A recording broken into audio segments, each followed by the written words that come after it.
안녕하십니까? 사람이 어떻게 구원을 받게 되는가?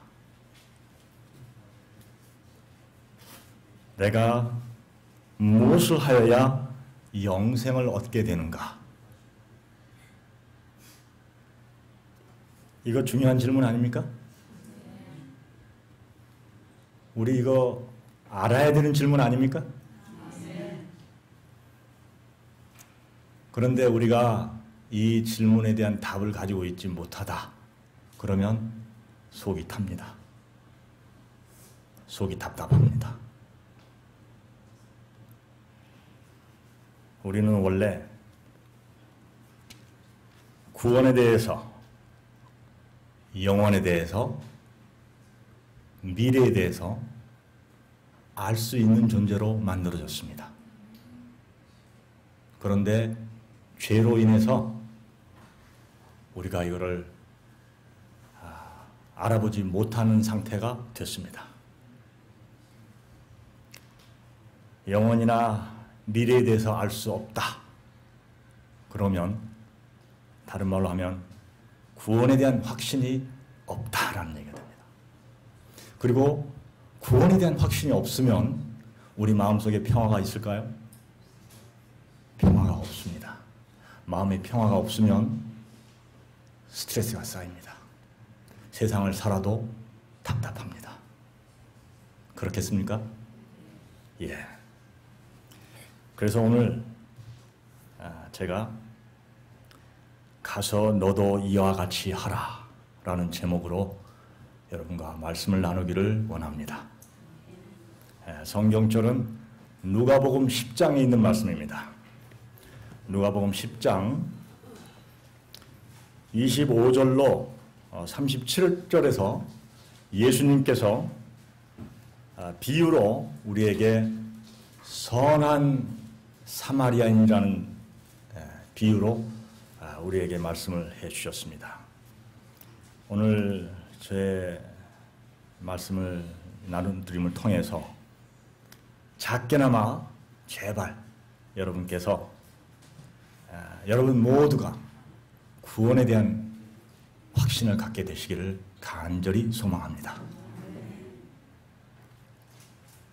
자, 이 성경절을 읽게 되면 거기에 두 가지 중요한 질문이 나옵니다.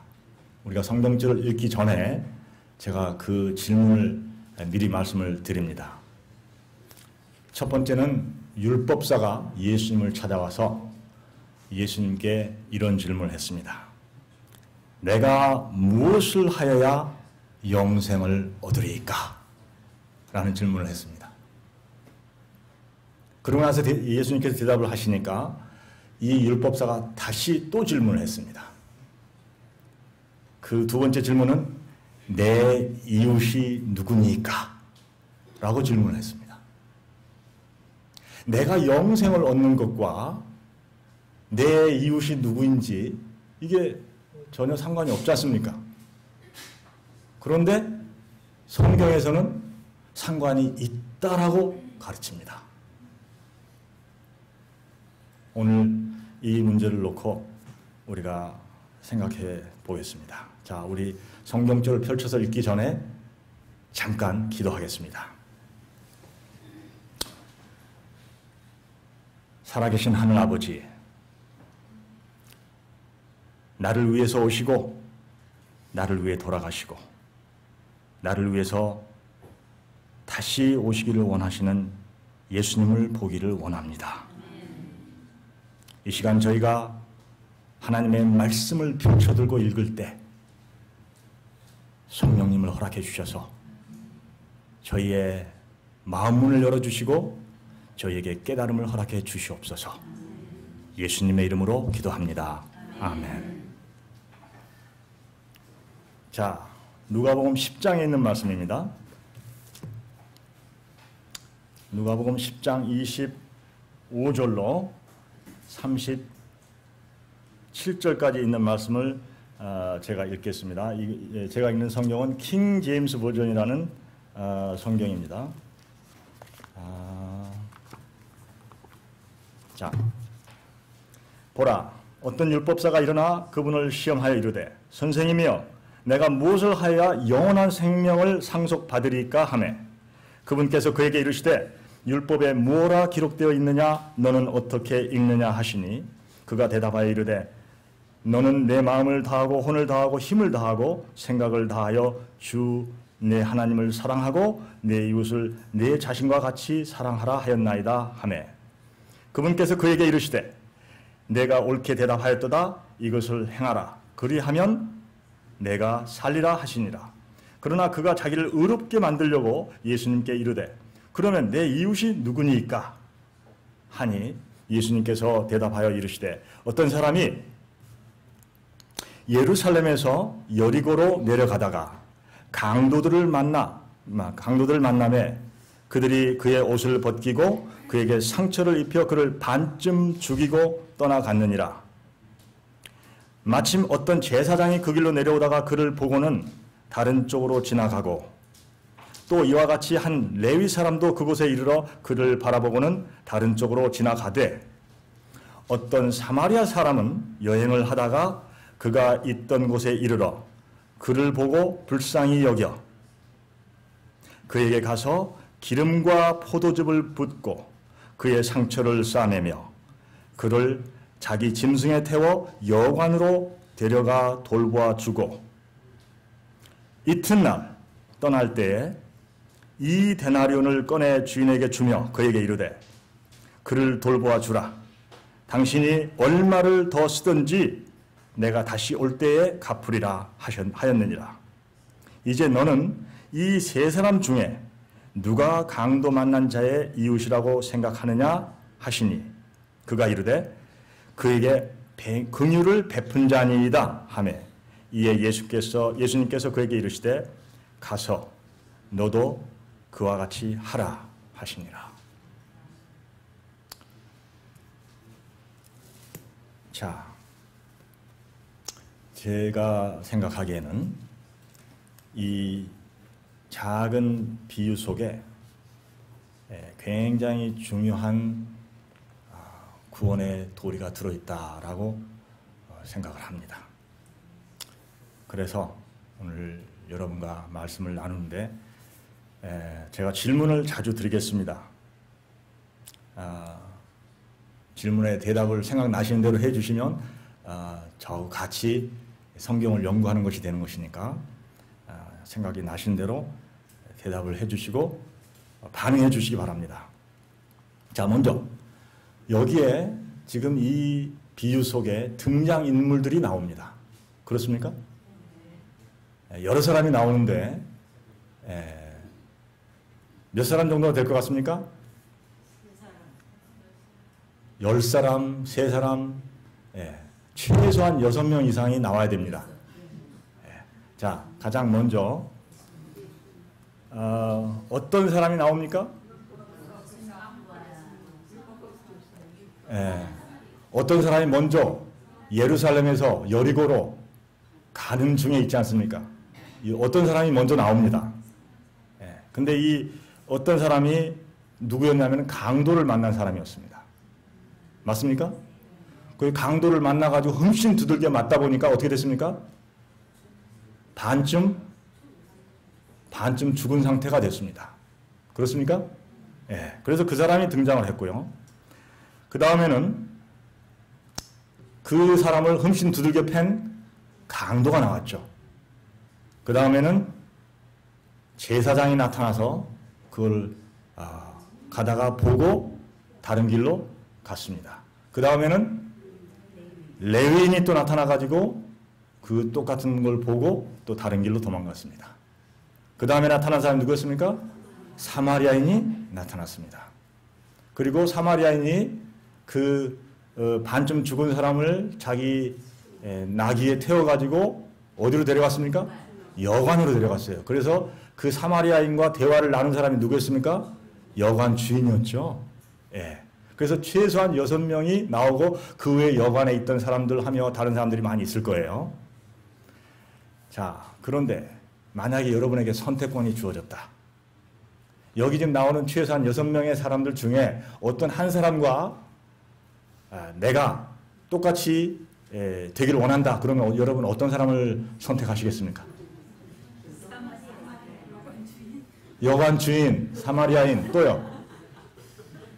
어떤 사람을 선택하는 게 나하고 가장 합당하겠습니까?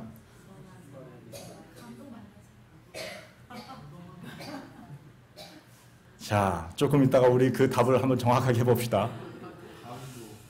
강도. 어떤 사람 강도라고 하셨는데요. 자, 이거를 정확하게 해보기 위해서 우리 33절에 있는 말씀을 다시 한번 보겠습니다. 33절에 어떤 사마리아 사람이 여행을 하다가 그가 있던 곳에 이르러 했는데 그가는 누구였습니까? 강도 만난 사람이었습니다. 그가 있던 곳에 이르러 그랬습니다. 여기에 이르라는 동사가 나옵니다. 중요한 동사가 4개가 나오는데 그 중에 하나가 이르러입니다.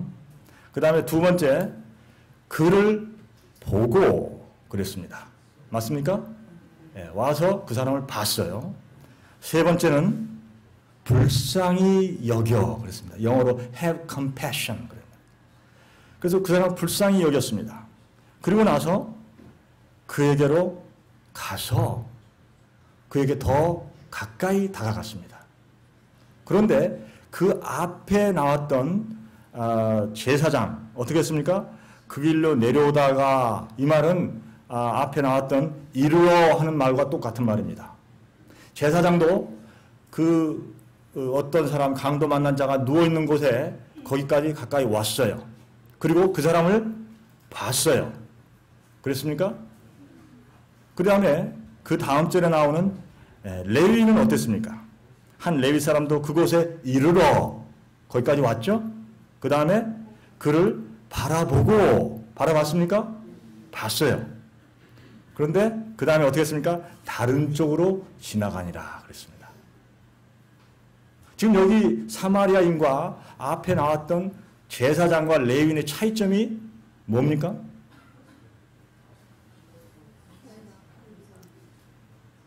앞에 두 사람도 거기까지 가까이 이르러 왔고 그 누워있는 강도 만난 사람을 봤어요. 사마리아인과 다른 점이 뭐였냐면 사마리아 사람은 그 강도 만난 자를 봤을 때 불쌍히 여기는 마음이 있었습니다. 앞에 두 사람과 차이가 났던 것이 바로 그 점이었습니다. 불쌍히 여기는 마음이 있었어요. 불쌍히 여기는 마음이 있었기 때문에 그 누워서 반쯤 죽어있는 그 사람을 향해서 더 가까이 나아갈 수가 있었습니다. 그렇겠습니까?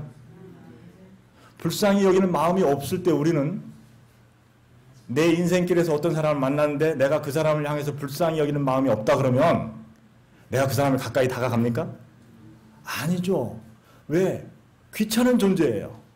내가 세상을 살아나가는 건 또 힘든데 내가 할 일도 많은데 바쁜데 왜 내가 저 사람에게 가까이 가겠습니까? 그래서 우리의 마음을 열지 않는 거죠. 근데 사마리아인은 그 사람을 보고 불쌍히 여기는 마음이 생겼어요. 그래서 그에게 가까이 다가갔습니다.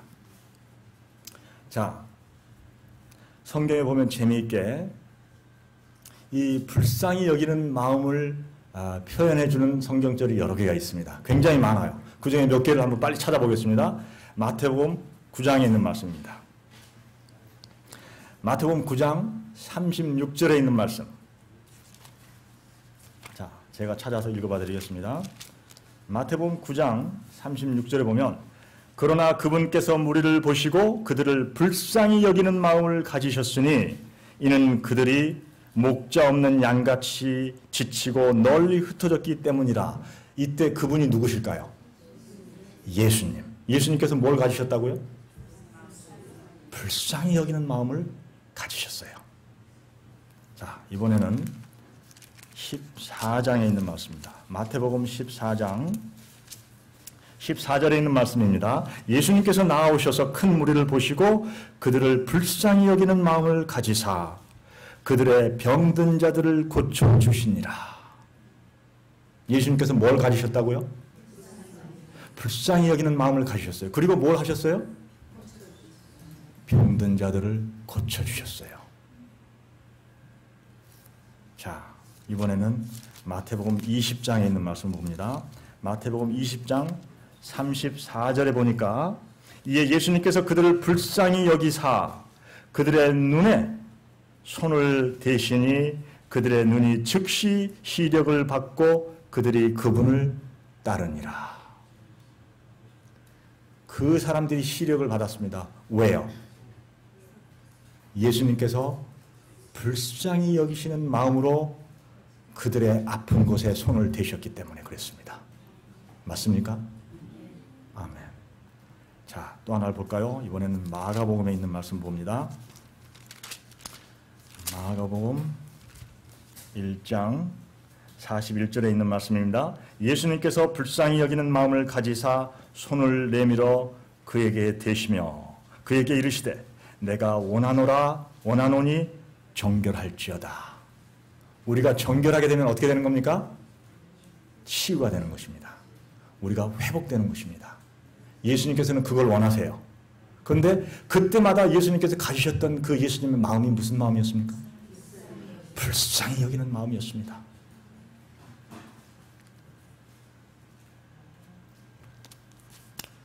자,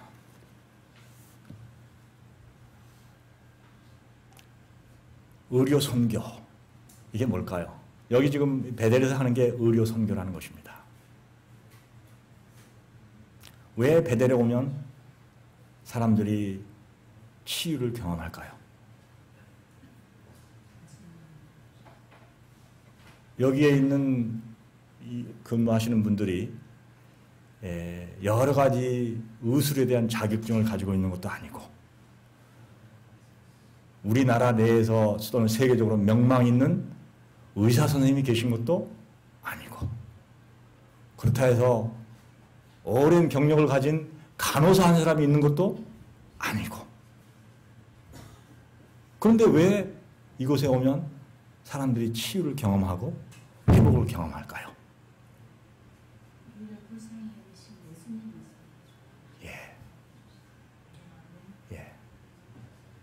여기 계시는 분들은 의료 선교를 하고 계시기 때문에 그렇습니다. 의료 선교는 돈으로 하는 게 아니에요. 의료 선교는 커다란 거창한 병원 건물이 있어서 하는 게 아닙니다. 많은 의사들이 있어야 되고 많은 간호사들이 있어야지 의료 선교를 하는 게 아니에요. 그리고 의료 선교는 돈을 벌기 위한 목적으로 하는 게 아닙니다. 돈을 벌기 위한 목적으로 하는 게 아니고 또 여기서는 환자 한 사람 한 사람을 대할 때 이 사람은 하나님의 형상으로 만들어진 하나님의 형상으로 창조된 귀중한 소중한 인간이다. 이 생각을 가지고 환자들을 대하기 때문에, 그래서 끊임없이 여기서 말씀을 여러분에게 먹이고, 그래서 여러분의 상태를 호전시키고 여러분의 정신을 깨우고 하기 위해서 하는 것이 의료 선교이고, 여러분이 바로 나 자신이 하나님의 형상으로 만들어진 인간이다, 이거를 여러분에게 깨우쳐 드리는 겁니다. 이게 바로 의료 선교고, 그 일이 여기서 진행되기 때문에 여기 오면 회복이 경험이 되는 것입니다. 그리고 또 아까 우리 얘기했던 것처럼 불쌍히 여기는 마음이 있어요. 병원에 가면은 여러분 다 경험해 보셔서 아시겠지만, 병원에 가면 불쌍히 여기는 마음보다 뭐가 더 급합니까? 환자 수 빨리빨리 돌려야 되고 돈 벌기에 급급합니다. 요즘 현대의학의 실정이 그렇게 되어 있습니다. 그리고 예수님께서 환자들을 치료하실 때 가지고 계셨던 환자들을 치료하실 때마다 사용하셨던 방법이 주사 바늘을 가지고 다니시면서 이렇게 주사를 놔주시고 그러셨습니까? 그게 아니었죠. 그러면은 환자들이 오면 종이에 막 적어가지고 약국에 가서 이 약 타다가 먹으라고 이렇게 해서 치료하셨습니까? 그게 아니었죠. 예수님께서는 가장 단순한 방법으로 환자들을 치료하셨어요. 의료 선교도 마찬가지입니다. 내가 가지고 있는 가장 단순한 것, 그러나 내가 가지고 있는 것을 최선을 다해서 다른 사람에게 베풀 때 성령께서 역사하기 시작하세요.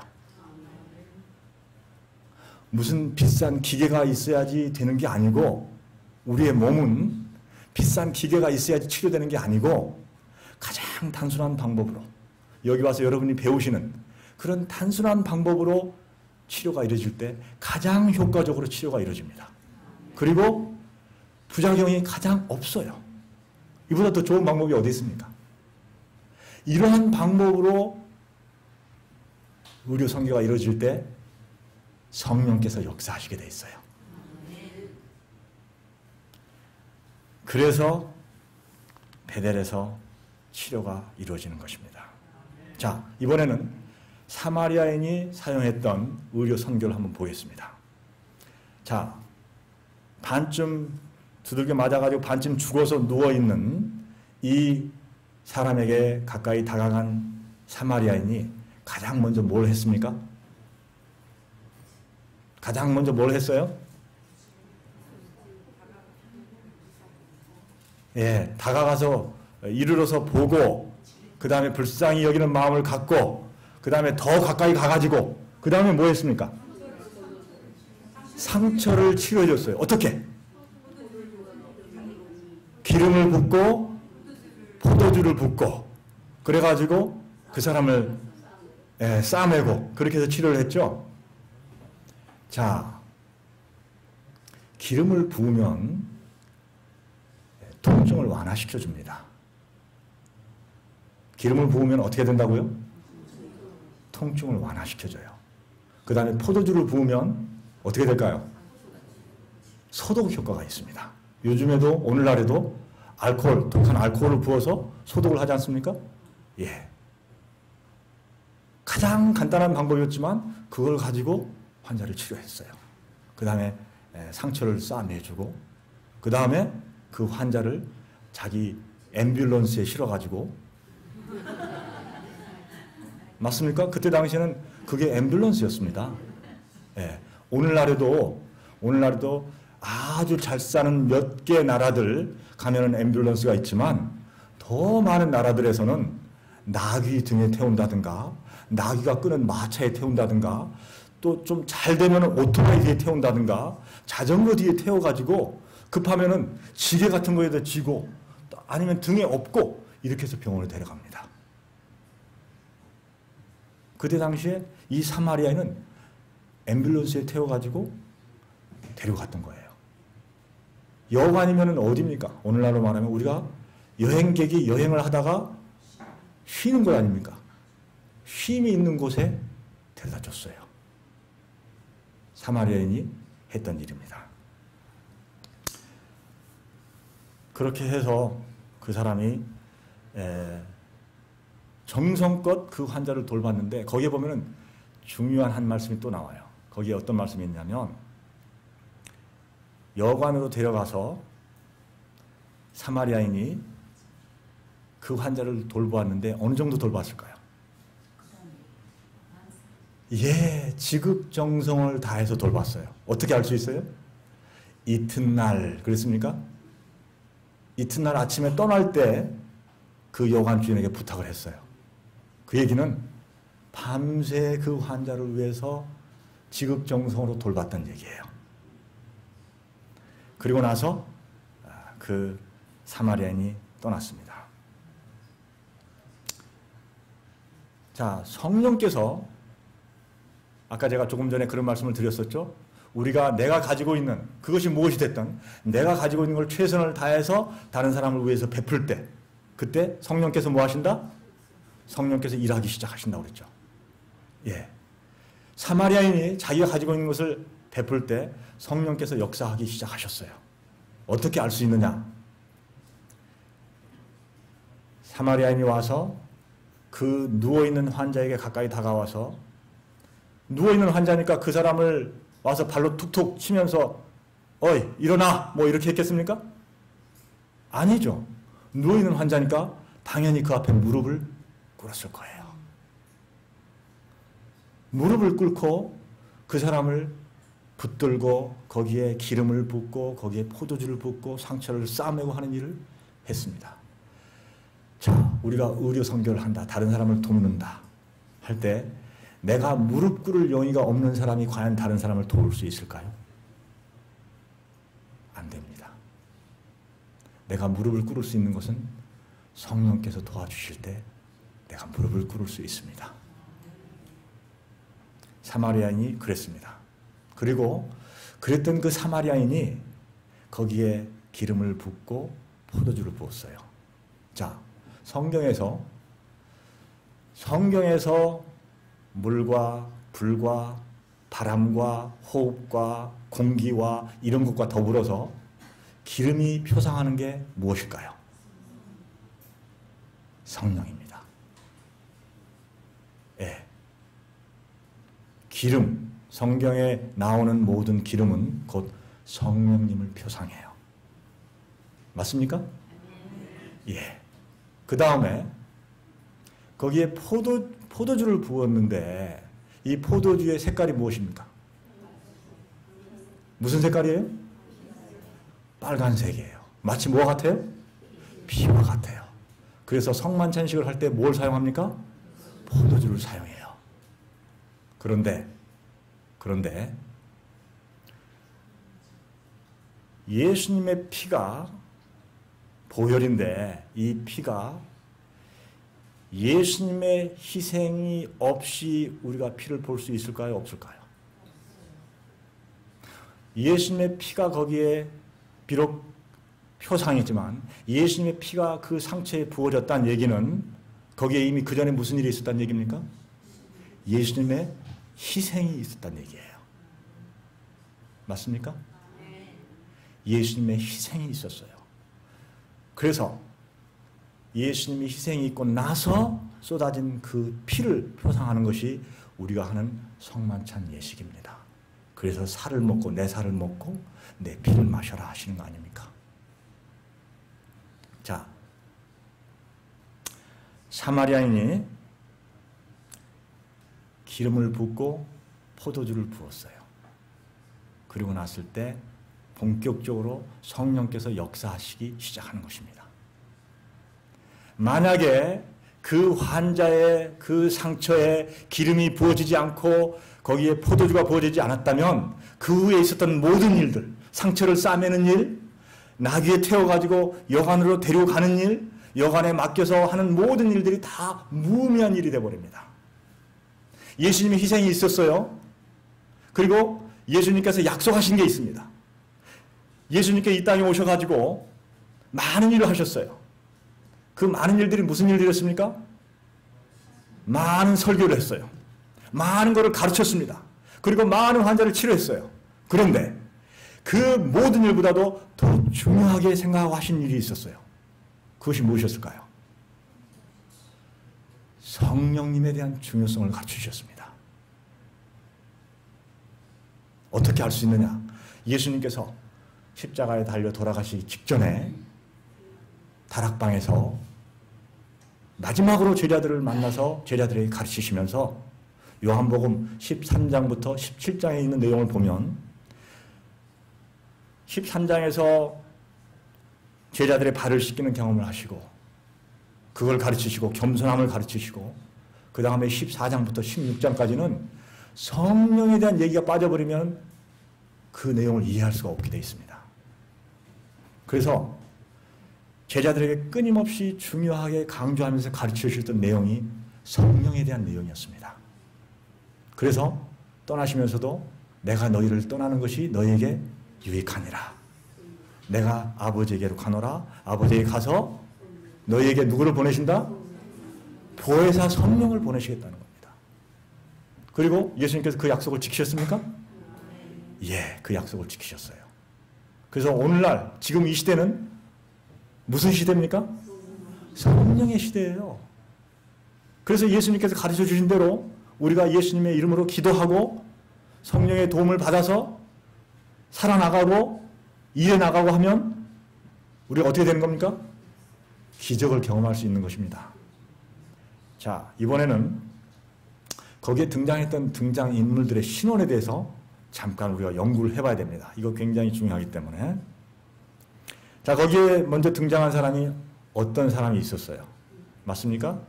근데 이 어떤 사람이 예루살렘에서 여리고로 가고 있었습니다. 예루살렘은 높은 곳에 위치해 있습니다. 해발 약 790m 정도 됩니다. 여리고는 낮은 지역에 위치해 있었습니다. 여리고는 사해, 죽음의 바다라는 사해 바로 옆에 위치해 있는 작은 도시인데 이 도시는 바닷물 높이보다도 더 낮은 곳에 위치해 있습니다. 이곳은 해저 약 250m 정도 해저에 위치해 있어요. 그 사해는 약 한 394m, 거의 한 400m 정도나 바다 수면보다도 더 낮은 곳에 위치해 있습니다. 그곳 지형이 이상하게 신비스럽게 그렇게 되어 있습니다. 그리고 이 여리고라는 도시는 그 사해 바로 옆에 위치해 있었는데 예루살렘은 높은 곳에 위치해 있고 여리고는 낮은 곳에 있어요. 이 어떤 사람이 예루살렘에서 여리고로 여행을 하니까 높은 곳에서 낮은 곳으로 내려가는 여행을 하고 있었겠죠? 맞습니까? 예, 예루살렘에서 여기까지 거리는 약 27km 정도 되는데 높은 곳에서 낮은 곳으로 여행을 하고 있었습니다. 이는 다른 말로 하면 무슨 말이냐면 마치 물이 높은 곳에서 낮은 곳으로 흐르듯이 이 사람이 그냥 세상을 흘러서 떠내려가듯이 그렇게 살고 있었어요. 우리가 세상을 살아가는 게 그렇게 살아가지 않습니까? 다른 사람들이 다 하는 식으로 이렇게 살아가지 않습니까? 이 어떤 사람도 그런 생활을 살아가고 있었습니다. 그런데 이 사람이 예루살렘에서 여리고로 가다가 강도를 만났어요. 그리고 흠씬 두들겨 맞았습니다. 그래서 어떻게 됐어요? 반쯤 죽게 됐습니다. 반쯤 죽은 상태에서 완전히 죽는 상태로 옮겨가고 있는 그런 처지에 있었어요. 이 사람이 누굴까요?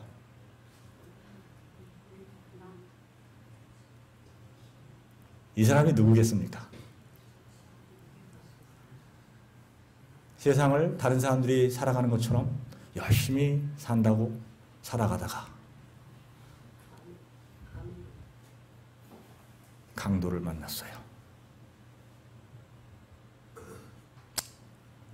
그리고 강도한테 다 뺏겼습니다.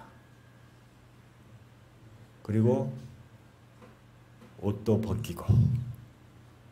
그런데 그럼에도 불구하고 이것이 이렇게 사는 것이 정상인 줄 알고 살아가고 있는 저와 여러분이 바로 이 사람입니다. 여러분, 반쯤 죽어있다라는 표현이 나한테 합당하지 않습니까?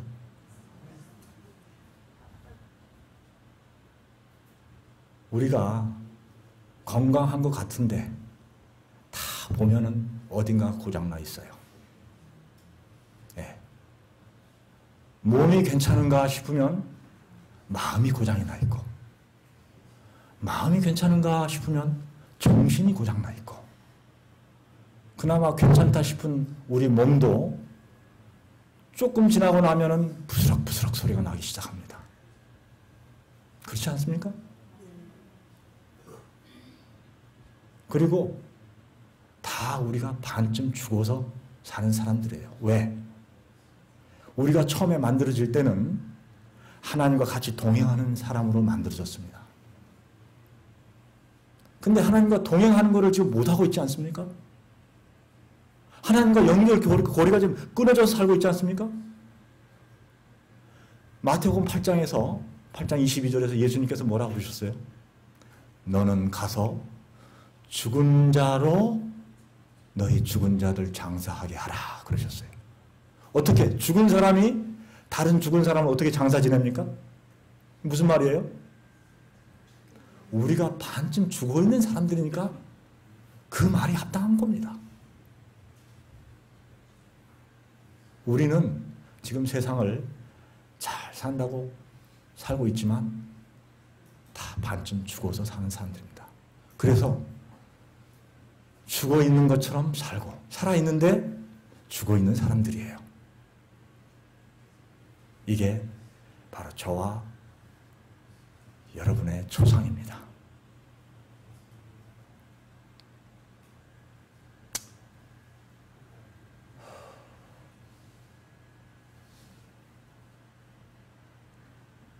자, 이번에는 강도가 누굴까요?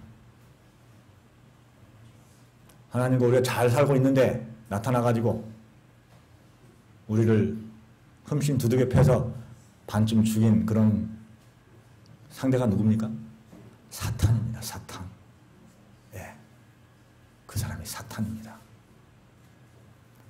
자, 이번에는 사마리아인이 누굴까요? 반쯤 죽어가는 우리를 찾아오신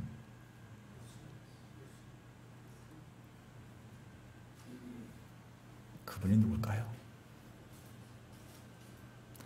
반쯤 죽어있는 저와 여러분을 찾아오신 그분이 누굴까요?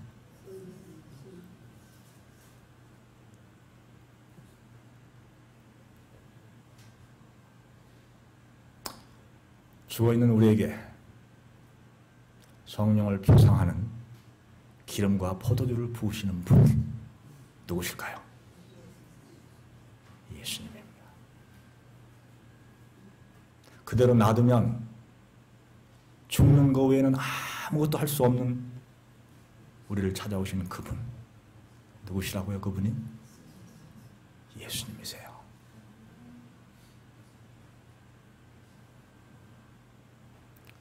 자, 여기에 나타나시는 이 사마리아인이 예수님으로 보이시는 분 한번 손들어 볼까요? 자, 그러면 조금 전에 반쯤 죽어서 누워있는 사람, 그 사람이 바로 나다! 그런 생각 드시는 분 혹시 보실까요?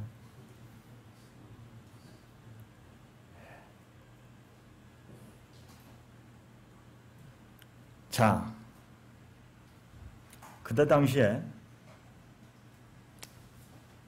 제사장이 제일 먼저 와서 지나갔습니다. 그때 당시에 종교 조직이 있었습니까? 예, 바리새인들이 있었습니까? 제사장들이 있었습니까? 산헤드린이라는 조직이 있었습니까? 다 있었습니다. 그 사람들에게서 과연 구원이 나왔습니까? 자, 그러면 그때 당시에 레위 조직이 있었습니다. 제사장 제도가 있었고 레위 조직이 있었어요. 구원이 거기서 나왔습니까? 이것은 오늘날도 마찬가지입니다. 우리가 명망 있는 어떤 종교 지도자에게서 우리의 구원을 찾는다? 과연 거기에 있을까요? 거기 찾을 수 있을까요? 굉장히 커다란 종교 조직이니까 거기에 구원이 있다. 이렇게 말할 수 있을까요?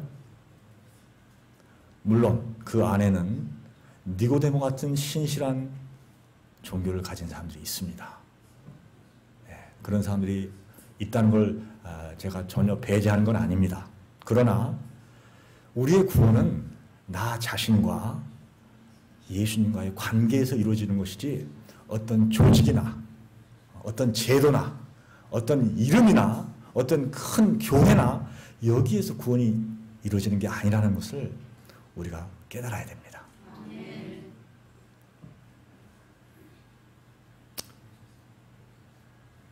그때 당시에 우리를 죽어있는 반쯤 죽어있는 그 사람을 찾아오신 그 사마리아인은 그때 당시 어떤 사람이었습니까?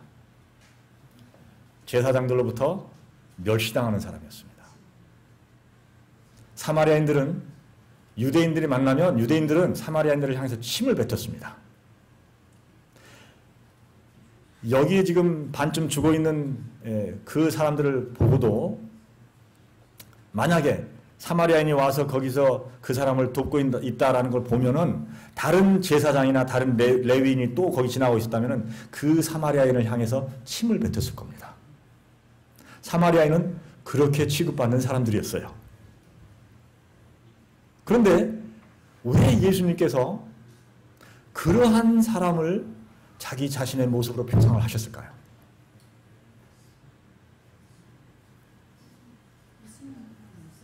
예수님께서 그러한 모습으로 실제로 오셨기 때문에 그렇습니다. 말구 위에서 태어나셨지 않습니까? 가장 비천한 모습으로 오셨지 않습니까? 제사장들이 그를 폄하하지 않았습니까? 많은 사람들이 그를 오해하고 그를 죽이려 하고 그랬지 않습니까? 그런 오해를 다 받는 모습으로 오셨던 분이 예수님이셨어요. 그래서 사마리아인으로 표상되는 것이 가장 합당하셨습니다. 그리고 마태복음 25장에 보면 예수님께서 이런 말씀을 하셨어요. 마태복음 25장 40절에 보면 예수님께서 뭐라 하셨냐면 왕이 그들에게 대답하여 이르되 진실로 내가 너희에게 이르노니 너희가 이들 내 형제들 중에서 가장 작은 자 하나에게 그것을 하였은즉 내게 하였느니라 하고 또 45절에 보면 그때 그가 그들에게 대답하여 이르되 진실로 내가 너희에게 이르노니 너희가 이들 중에서 가장 작은 자 하나에게 그것을 하지 아니하였은즉 내게 하지 아니하였느니라. 우리 주변에 내가 생각하기에 가치가 없고 내가 생각하기에 무시당해도 괜찮은 그런 사람이 혹시 있습니까? 그런 사람을 대할 때 우리가 주의해야 됩니다. 바로 그런 사람의 모습으로 예수님께서 우리에게 오시기 때문에 그렇습니다. 자, 예수님께서 하신 마지막 말씀이 있습니다. 그 무슨 말씀이냐면 너도 가서 이와 같이 하라 그러셨어요. 어떻게 하라는 얘기입니까? 우리가 보통 생각할 때는 선한 사마리아인처럼 다른 사람에게 잘 베풀어서 행위로 말미암는 구원을 받아라 이렇게 많은 사람들이 가르칩니다. 그런데 여기서 선한 사마리아인이라는 이 사마리아인의 행위는 그냥 가서 내가 이웃에게 잘해서 내가 구원을 받겠다는 것이 아니었습니다. 자기 자신을 온전히 바치신 예수님이 하신 말씀이었습니다. 어떻게 하라는 얘기입니까? 내가 너희에게 본보기를 보인 것처럼 너희도 하라는 얘기입니다. 오늘 우리에게 필요한 신앙의 자세 또 우리의 건강 문제를 놓고 예수님께 맡기는 문제 이 모든 문제에 있어서 내 자신이 들어가 있어서는 안 됩니다. 내 자신이 들어가 있어서는 그 반쯤 죽어있는 사람 앞에 가서 무릎을 꿇을 수가 없습니다. 완전히 다 맡겼을 때, 완전히 다 맡겼을 때 죽어가는 다른 사람, 그 사람을 위해서 내가 무릎을 꿇을 수가 있는 것입니다. 자, 여기 처음에 했던 질문이 있습니다. 내가 무엇을 해야 영생을 얻을 수 있을까요? 우리가 무엇을 해야 영생을 얻을 수 있을까요? 예수님께서 하신 말씀에 의하면 너도 가서 이와 같이 하라 그랬습니다. 어떻게 하라는 겁니까? 예수님께서 하신 것처럼 하라는 얘기입니다. 맞습니까? 그 다음에 율법사가 예수님께 물었던 두 번째 질문이 있습니다. 내 이웃이 누굽니까? 자, 여러분의 이웃이 누굽니까?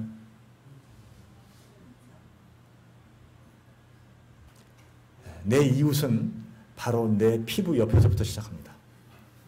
내 피부 바로 옆에 있는 사람부터가 내 이웃입니다. 내 피부 옆에서 시작해서 피부가 내가 내 눈으로 보이지 않는 모든 사람이 다 내 이웃입니다. 특별히 그 중에서 작은 자들, 가난한 자들, 어려운 자들, 불쌍한 자들 다 내 이웃입니다. 그들은 우리가 불쌍한 마음을 가지고 대해야 될 내 이웃들입니다. 왜? 모든 사람, 우리 주변에 있는 모든 사람은 다 반쯤 죽어있는 사람들이니까요. 그 사람들 우리의 손길이 필요할까요? 우리의 마음이 필요할까요? 우리의 불쌍히 여기는 마음이 필요한 사람들이고 우리의 따뜻한 손길이 필요한 사람들입니다.